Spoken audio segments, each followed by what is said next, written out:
लाहौर कलंदर team के कप्तान शाहीन शाह अफरीदी अब पाकिस्तानी क्रिकेट टीम के कप्तान बन चुके हैं T20 के। कैसा महसूस कर रहे हैं? शाहीन फैमिली है और ऑब्वियसली फैमिली का कोई बच्चा जब तरक्की करता है तो आपको खुशी तो होती है। जो हारिस रऊफ हैं एक नए तनाज़े का शिकार हुए हैं। हमारे सारे लोग मीडिया पे ये बात कर रहे थे कि यार हारिस तो 10 ओवर नहीं करवा सकता, तो जब आप एक तरफ ये कह रहे हो कि वो 10 ओवर नहीं करवा सकता तो दूसरी तरफ आप उसको कैसे कह सकते हो कि टेस्ट मैच खेले। राणा फवाद साहब बड़े हाजिर हुआ करते थे, जब ये जीत का सिलसिला हुआ तो वो कहाँ गए? उनको ये लगा कि यार ये ना जीत नहीं सकते, तो ऐसी क्या जरूरत है बेइज्जती करवाने की। तो वो मेरा ख्याल है 2018 19 या 20 में उन्होंने छोड़ दिया था। अस्सलाम वालेकुम, डेली पॉइंट से मैं हूं अली मुराद। नाजरीन, पाकिस्तानी क्रिकेट टीम को बड़े बड़े प्लेयर्स देने वाले आज मेरे साथ मौजूद है लाहौर कलंदर के CEO आतिफ राणा साहब। आतिफ राणा साहब से जानते हैं कि लाहौर कलंदर की परफॉर्मेंस जो पहले ग्राफ में सबसे नीची थी अब जो है 2 बार की चैंपियन बन चुकी है, और साथ ही साथ देखा जाए तो लाहौर कलंदर के कप्तान अब पाकिस्तानी क्रिकेट टीम के कप्तान भी बन चुके हैं। आइए राणा साहब से बात करते हैं और इनसे कुछ अंदरूनी कहानियां जानते हैं। अस्सलाम वालेकुम सर। अस्सलाम वालेकुम, क्या हाल है अली आपके? अल्हम्दुलिल्लाह। सर, पहले तो मुझे ये बताएं कैसे महसूस कर रहे हैं कि लाहौर कलंदर टीम के कप्तान शाहीन शाह अफरीदी अब पाकिस्तानी क्रिकेट टीम के कप्तान बन चुके हैं T20 के। कैसा महसूस कर रहे हैं? देखिए, शाहीन फैमिली है और ऑब्वियसली फैमिली का कोई बच्चा जब तरक्की करता है तो आपको खुशी तो होती है। और सबसे बड़ी बात यह है कि जब हमने इस बिज़नेस में आए थे और इसका अज़्म किया था कि पाकिस्तानी यूथ को एम्पावर करेंगे और हार और जीत से के मुबर्रा होकर फैसले करेंगे, सो आज अल्लाह ताला का लाख लाख शुक्र है कि शाहीन शाह अफरीदी जब कप्तान बने तो जो काम Azhar Ali, Brendon McCullum, Bravo, Chris Gayle, उसके बाद AB डिविलियर्स और इवन मोहम्मद हफीज़ नहीं कर सके, वो शाहीन शाह अफरीदी ने ना सिर्फ करके दिखाया बल्कि अपने टाइटल का दिफा भी किया। तो मेरा नहीं ख्याल कि पाकिस्तान में किसी भी कप्तान ने PSL में बैक टू बैक चैम्पियनशिप जीती हो, और इस कम उम्री में उनकी ये परफॉर्मेंस जो है वो लाजवाब है। सर, बड़ा एक बोल्ड किस्म का डिसीजन जो है उस वक्त कहा जा रहा था कि शाहीन शाह अफरीदी को जो है ये उनके करियर का जो ग्राफ है ये खुदा न खास्ता नीचे आ सकता है, कप्तानी का जो है वो बोझ नहीं उठा पाएंगे। तो उन्होंने वो चीज़ को बिल्कुल पलट के दिखाया और 2 बार जो है वो जीते हैं। तो इस हवाले से इस डिसीजन के बारे में बताइएगा कि ये कैसे आपने लिया? देखिए, जब मोहम्मद हफीज़ हमारे कैप्टन बने थे उसके बाद वो इंजर्ड हो गए थे, सो नेक्स्ट सीज़न में जो है वो हम उनको बनाना चाहते थे कप्तान, लेकिन ऑब्वियसली उस वक्त उनका इतना एक्सपोजर नहीं था और इतना तजर्बा नहीं था, सो हमने फिर सुहेल अख्तर को कैप्टन बनाया था और वाइस कैप्टन शाहीन बना था। तो ये नहीं कि वो सरफ के डब्बे से निकले थे, वो हमने वो 2 साल उनको दिए, 2 साल वो हमारे कैप्टन रहे, और उसके बाद फिर हमें जब लगा कि शाहीन अब रेडी हैं तो हमने उनको ये अपॉर्चुनिटी दी, और आपने देखा कि फिर किस तरह ना सिर्फ उन्होंने अपॉर्चुनिटी ली बल्कि वो कर दिखाया जो पाकिस्तान की तारीख में PSL में किसी ने नहीं किया। सर, अगर उस फेज़ की बात की जाए कि जब PSL का आगाज़ होता है और मुसलसल कई जो है वो एडिशंस में जो है वो PSL के बिल्कुल ग्राफ से जो है वो लाहौर कलंदर उठ ही नहीं सकी, लेकिन जब वो उठती है तो ऐसा कमाल को उठती है कि 2 बार की चैंपियन बन गई। देखिए, हमने उस वक्त ये था कि हमारे पास जो पहला सीज़न था ड्राफ्ट में, अगर आपको याद हो तो हमारी 5वीं पिक थी, 5 ही टीमें थी, तो जब बाकी लोग पिक कर लेते थे तो हमारी बारी आती थी। सो इमर्जिंग कैटेगरी में हमारे पास एक 29 साल के थे नौजवान और एक 31 साल के, और वो उतने कंपेटिटिव क्रिकेटर्स नहीं थे जितने बाकियों के पास थे। तो उस वक्त जब हमने PCB के अरबाब इख्तियार से पूछा, उन्होंने कहा पाकिस्तान में टैलेंट है ही नहीं, पाकिस्तान में टैलेंट ख़त्म हो गया। तो हमारी जो परफॉर्मेंस थी वो तो होनी ही वो थी, क्योंकि एक इमर्जिंग मस्ट खेलता है तो हम तो 10 बंदों के साथ खेल रहे होते थे। सो फिर उसके बाद हमने कहा यार 2 रास्ते हैं हमारे पास, एक ये कि हम दूसरों के प्लेयर तोड़ें अंडर द टेबल उनको ऑफर करके, जो कि लोग अब हमारे प्लेयर्स के साथ करते हैं, और दूसरा ये था कि हम अपने प्लेयर बनाते हैं, क्योंकि उसकी वजह ये है ये अपने नौजवान को अपॉर्चुनिटी देते हैं और उसको फुली बैक करते हैं और रिसोर्स देते हैं, ताकि उस यूथ को हम देखें कि उसमें वो स्किल और वो जज्बा है कि नहीं। तो हमने मुश्किल रास्ता चुना। जब लोग हमारी बैशिंग कर रहे थे, जब हमें ग्राउंड के अंदर परफॉर्मेंस नहीं आ पा रही थी, तो बिहाइंड द सीन हम काम कर रहे थे, वहाँ हम प्लेयर तैयार कर रहे थे। सो हमारे जीतने से पहले फ़खर जमान ने पाकिस्तान को चैंपियंस ट्रॉफी में इंडिया को शिकस्त दे के हराया। हमारे जीतने से पहले मेरा ख्याल है शाहीन शाह अफरीदी और हारिस रऊफ की तवाक़ुन बॉलिंग ने T20 वर्ल्ड कप में इंडिया को जिस तरह शिकस्त दी पहली दफ़ा हिस्ट्री में। सो अब पाकिस्तान को फतूहात पहले उन्होंने दिलवाई, और उसके बाद फिर कलंदर्स की जब बारी आई तो आपने देखा कि फिर वो जो इन्वेस्टमेंट हमारी थी इमोशनली, फाइनेंशियली, वो उसने किस तरह रीपे किया, और एक बात साबित की कि ज़रा नम होते बट्टी बड़ी जरखेज़ से साथ। सर, जब हम लोग स्क्रीन पे मैचेस देखा करते थे लाहौर कलंदर के, तो राणा फवाद साहब बड़े हाजिर हुआ करते थे और स्टेडियम में मौजूद होते थे। जब ये जीत का सिलसिला हुआ तो वो कहाँ गए? फवाद भाई ने छोड़ दिया था असल में, बिकॉज तो कोविड आ गया, तो वो जारी बात है फिर टीम जीत भी नहीं रही थी, तो उनका ये ख्याल था कि कभी नहीं जीतेंगे क्योंकि ऑब्वियसली वो तो होते नहीं थे यहाँ पे, वो तो कतर में रहते थे, जो सारा जो प्रोसेस है वो तो मैं रन करता था, मैं और समीन। तो वो उनको ये लगा कि यार ये ना जीत नहीं सकते, तो ऐसी क्या ज़रूरत है बेइज्जती करवाने की। तो वो मेरा ख्याल है 2018 19 या 20 में वो उन्होंने छोड़ दिया था फिर। तो ये सिर्फ उनकी सोच थी या फैमिली में किसी और का भी इस चीज़ के बारे में एक ख्याल था?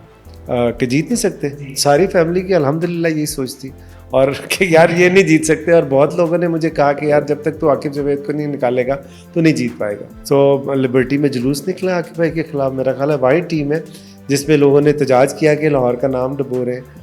बट मुझे पता था कि जो मैं काम कर रहा हूँ वो ठीक है, आज नहीं तो कल वो रिजल्ट देगा। तो फिर देखें आकिब भाई भी वही कोच बने जो बैक टू बैक चैंपियनशिप जीते, तो वो हेड कोच थे। अगर उस वक्त हम उन्हें चेंज कर लेते तो आज उनके नाम पे भी ये लगा होता कि यार ये वो कोच है कि जो कि जिसने PSL में हर टीम को अपनी हर आखिरी नंबर पे लेके आया। तो ये बिलीवेबिलिटी की बात है सिस्टम के ऊपर। आकिब जावेद साहब की बात की तो वर्ल्ड कप में जो है पाकिस्तान की परफॉर्मेंस के हवाले से उन्होंने कहा कि मैंने हारिस रऊफ़ को, शाहीन अफरीदी को वो T20 की तर्ज की क्रिकेट के लिए तैयार किया है, क्यों जो है इन पे रिलाई किया जा रहा है ODI में, टेस्ट में? आकिब भाई से मैंने भी पूछा था, वो कह रहे थे कि आउट ऑफ कॉन्टेक्स्ट है। देखिए बात ये है कि हमने किसी प्लेयर को तैयार नहीं किया, ये बात मैंने अभी आपको पहले भी कहा। हमने अपॉर्चुनिटी दी, हमने प्लेटफॉर्म दिया। हमने तो 6 लाख से ज़्यादा बच्चों को ट्रायल किया। मुझे एक बात बताएं कि उसमें से सिर्फ 55 लड़के क्यों ऊपर आए दुनिया क्रिकेट में, बाकी किधर गए? सो उसका मतलब ये है कि मेहनत उन बच्चों की है, मेहनत शाहीन की है, मेहनत हारिस की है, फ़खर की है, ज़मान की है, अब्दुल्ला शफीक की है, उस्मान कादिर की है, एक लंबी लिस्ट है, उसामा मीर की है। ये मेहनत उनकी है, मैंने सिर्फ उनको अब एक रिसोर्स प्रोवाइड किया। सो इसलिए आप ये बात कर रहे हैं तो ICC का क्रिकेटर ऑफ द ईयर का अवार्ड शाहीन को मिला, वो वनडे की परफॉर्मेंस पे ही मिला ना। तो इस तरह T20 की परफॉर्मेंस पे तो नहीं मिला। लेकिन ऑब्वियसली आकिब भाई के ख्याल में कि वो आउट ऑफ कॉन्टेक्स्ट पे बात की गई है, ऐसी बात नहीं। क्या आपके नज़दीक आकिब जावेद साहब थोड़ा सा जज्बाती हो गए थे इसी? नहीं, आकिब भाई जज्बाती इस तरह नहीं होते, बट मैं आपको बता रहा हूँ ना, मैंने जब उनसे कहा ना कि आकिब भाई ये क्या कहा है हमने, तो उन्होंने कहा यार ये आउट ऑफ कॉन्टेक्स्ट है, ऐसा नहीं था, मैं कोई और बात हो रही थी। तो उसके दरमियान में उन्होंने उस पर कट पेस्ट करके वो निकाल ली, ऐसी बात नहीं है। और दूसरी बात उन्होंने एक और कल 2-3 दिन पहले प्रेस कॉन्फ्रेंस में उन्होंने कहा कि देखो हमारा काम था कि हमने एक प्लेयर डेवलप किया और PCB के पास चला गया, अब अपनी मेहनत उसने की, वो चला गया। अब आगे तो PCB का सिस्टम है ना कि उनको 1 डे करना है, टेस्ट करना है, 4 डे करना है, 3 डे करना है। तो ये सवाल फिर आप PCB से करना चाहिए, ये मेरा ख्याल है उसका प्रॉबेबली कॉन्टेक्स्ट था। सर आजकल एक जो हारिस रऊफ़ हैं एक नए तनाज़े का शिकार हुए हैं। ऑस्ट्रेलिया के टूर के लिए टेस्ट स्क्वाड का ऐलान होता है और चीफ सेलेक्टर वहाब रियाज साहब कहते हैं कि हमने उनको कहा था कि आप टीम को ज्वाइन करें, स्क्वाड के साथ जाएं, लेकिन उन्होंने डिनाई कर दिया। इस हवाले से आपकी क्या राय है? कुछ अंदर की बात आपने पूछी हारिस रऊफ़ से? नहीं, मेरी हारिस से तो इस सिलसिले में कोई बात नहीं हुई, मुझे तो उस तरह नहीं पता। बट ये मैं आपको, यहाँ मेरी हारिस से बात तो नहीं हुई, लेकिन ये बात मैं आपको बता सकता हूँ जो मेरे नॉलेज में है कि मेरा नहीं ख्याल वो 1.5 साल में कोई 4 डे मैच खेला हो, या लास्ट टेस्ट जो उसने खेला था वो 1-1.5 दिन में इंजर्ड हो गया था। या अभी आप 2 हफ्ते पीछे चले जाए तो हमारे सारे लोग सारे मीडिया पे बात कर रहे थे कि यार हारिस तो 10 ओवर नहीं करवा सकता। तो जब आप एक तरफ ये कह रहे हो कि वो 10 ओवर नहीं करवा सकता, तो दूसरी तरफ आप उसको कैसे कह सकते हो कि टेस्ट मैच खेलें?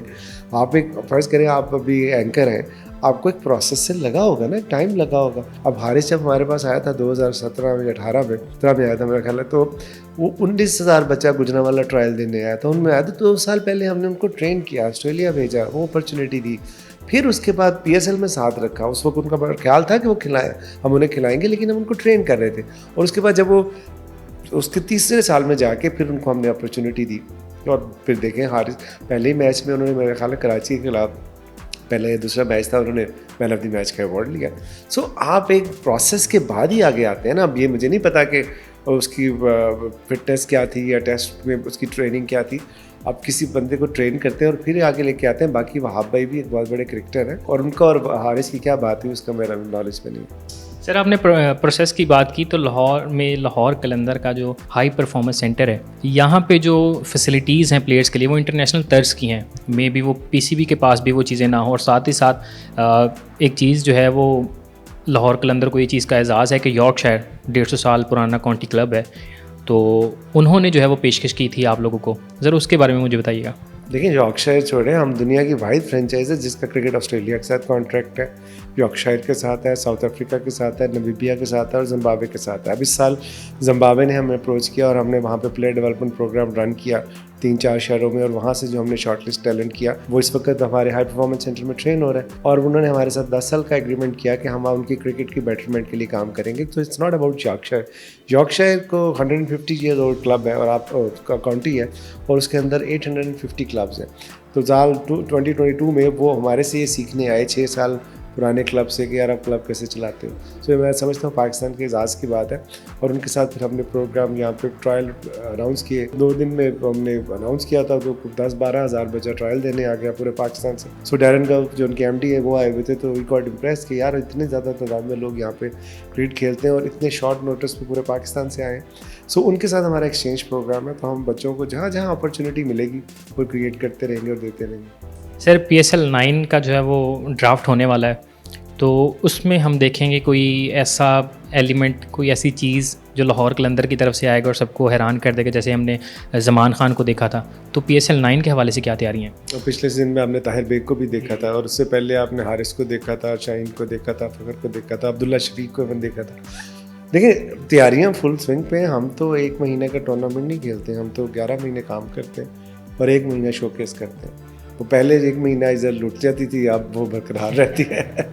सो इंशाल्लाह जो यंग टैलेंट हमारे यहाँ ट्रेन हो रहा है लीड प्रोग्राम में, तो डेफिनेटली उनको हमारी ख्वाहिश होगी, कोशिश होगी और उम्मीद होगी कि हम दुआ है कि हम उनको अपॉर्चुनिटी दें और वो साबित करें कि पाकिस्तानी यूथ कितनी पावरफुल है, कितनी स्किलफुल है। उसको ज़रूरत है तो सिर्फ और सिर्फ रिसोर्सेज की और प्लेटफॉर्म की। अजीर, जो आपने लाहौर कलंदर के CEO की गुफ्तगू सुनी, इनसे हमने अंदर की कहानी जानी कि इनके टीम के कप्तान अब पाकिस्तान क्रिकेट टीम के T20 के कप्तान हैं, तब इनको कैसा महसूस हुआ, और हारिस रऊफ़ के बारे में हमने इनसे जाना। इसी के साथ अपने मेज़बान अली मुराद को इजाज़त दीजिए। अल्लाह निगहबान।